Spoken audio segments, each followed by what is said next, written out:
Après des décennies de culture illégale du cannabis au Maroc, le projet de loi sur les usages licites de cette drogue doit être discuté cette semaine au Parlement. Mohamed Morabet a hâte de voir son pays franchir ce cap.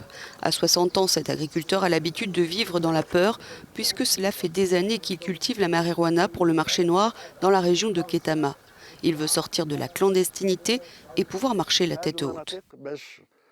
Nous demandons à ce que les coopératives de production de cannabis soient installées dans notre région pour que les jeunes, les locaux puissent travailler pour l'international dans les régions historiques de culture du cannabis, comme Benistet, Ketama et Beni Khaled.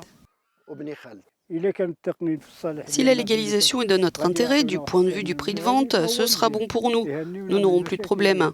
Mais si le prix qu'ils offrent n'est pas bon, nous serons tous perdants, explique cet autre agriculteur. Le projet de loi prévoit la réglementation de toute la chaîne de production via la création d'une agence nationale de régulation.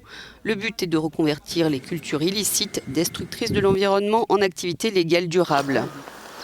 Interdit en 1954 par le Royaume, mais toléré depuis, le cannabis ferait vivre entre 80 000 et 120 000 familles marocaines. Selon les derniers chiffres, le Maroc est le premier producteur mondial de hashish avec 700 tonnes par an. 217 tonnes ont été saisies par les autorités l'an dernier.